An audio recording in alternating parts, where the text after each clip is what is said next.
Hey, welcome back to Packers Corner. My name is Troy, and today I thought I'd just throw out a real quick video about cross-grading your graded cards. In other words, say you have a card that's been graded by SGC or BGS or BCG or many of the other dozen companies they have out there. How do I cross-grade it? In other words, how do I take what it currently is graded by the company and have it changed over to PSA? And so in this video I'm going to show you kind of what I figured out we can do. This is the first time I'm going to try this because I've never actually done it before, and I'm actually going to use an actual submission form that I'm going to be sending in probably tomorrow, just as a good example. So anyways, how do I cross-grade my cards into PSA holders? So here's how we go. Well, first of all, you got to have a card or cards that you want to use. And for my example, I'm going to show you one from several different companies that you could use. The first one I'm going to show you, you may have saw this in one of my other videos. This one here is actually encapsulated. I'll just zoom in a little bit. This is encapsulated by SGC. It is a 1951 Topps Magic Vito Babe Pirelli.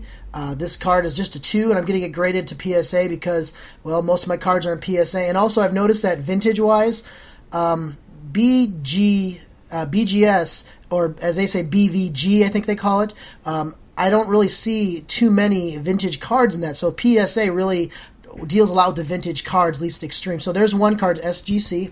Another card that company you could use, of course, is Beckett. Here's a Beckett card. Now you see this one's a 9.5. I probably won't have this one cross-graded. The only reason I wouldn't, I actually considered it, was because I actually found another one online that was graded by PSA that I picked up. So this one I'm just kind of keeping for my own collection. At some point I may sell it, so if you're interested, maybe shoot me an email or something like that, because I do have one already in PSA. So you can also do Beckett. You could do Beckett's other company, which of course is this lower company, which is the BCCG. This one here, of course, is the 10 that I'm actually sending in tomorrow, along with the Pirelli to be cross-graded. A few other companies, I'm just going to throw some out there for you, just to kind of give you a sense on, on what is there. Here's one. It's called Sports Authenticators. I've never even heard of this guy. It was a 10. It looked pretty good. I got it for cheap. I picked it up. I probably won't really cross-grade this one. I don't know if it'd be worth it. Well, I don't know. We'll see. Here's one that I found. This was from the Mint Company. Many of you guys are probably looking at these going, man, I've seen these online so many times. They're kind of trash.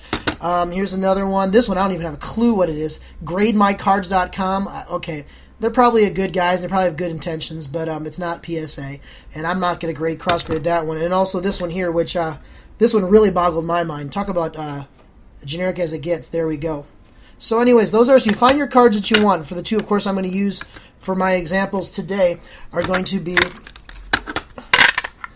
the Babe Pirelli and, of course, the Aaron Rodgers autograph cards. So say I want to have these changed over to Beckett. Well, what do? Well, first of all, you go online if you're a PSA member and you download your order form. Now, please pay attention because the order form, something has changed on it, and it has the change only in the shipping and handling. They changed their shipping and handling charts. So depending on how much you spend or how much your value is, it will actually modify how much you're paying. So if you have one of the original submission forms, like I was showing in the past, hopefully in the next month they'll come out with the new shipping and handling chart rates, because they're not the same. You have to look online to make sure you do your chart rates. But what you do is, of course, you take your cards. Now here's where it kind of gets dicey.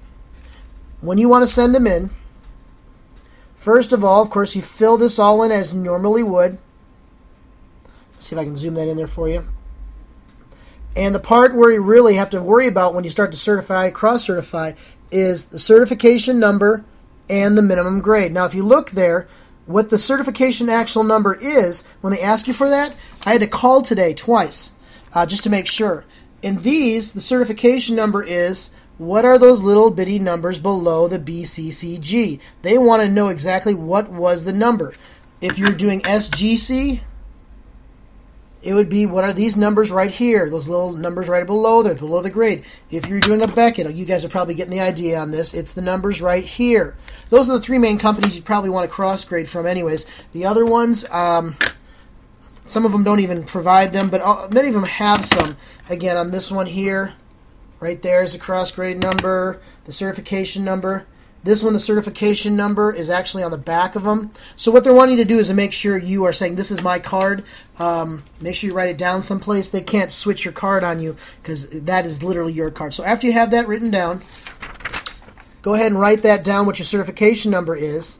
And then after that, write down what your minimum grade you're willing to accept on the crossovers. Now, I put down that on this one I'm willing to accept a 9 on a crossover as the minimum. Only because when BGS or BCCG graded this, it said it's a 10, meaning mint or better. It didn't say gem mint or better. It said mint or better, so it could be a 9. I'm guessing and hoping it's a 10 because it looks really sharp. And the other one that I actually am sending in, it says that it's a 2. You can see the little 2 right there. They think it'd be a 2. I'm not sure. I might have said if it's 2 if I'm lucky because it is centered and stuff, but the edges, and there's actually a strip missing, like a piece of paper missing from the back. So I'm saying, you know what, I'll take a 1 because it's hard to find, like I had mentioned in past videos. But after you fill that in, just go ahead and fill that out just like that. Fill in, of course, how much it's worth and your total, how much it's going to be altogether. And once you have that down, you pretty much got it going. I mean, there's nothing big deal here. All you have to make sure you do is on this sheet right here, make sure you check the crossover section. And make sure that you check that one, not check grading because it's already been graded by another company. You're having it crossed over into PSA. So anyways, I thought I'd just throw this out there. It's a real quick video, not real big of a deal. But I don't know about you guys, but sometimes I find cards that are graded by other companies. I think, man, I'd love to have that card, but I really don't want to have it in a BVG or a BCCG or a Beckett or whatever. And you could actually buy the card with the intent of maybe having it crossed over later if you get a good price on it. So anyways, my name's Troy. Thanks for checking out Packer's Corner, and we'll talk to you soon.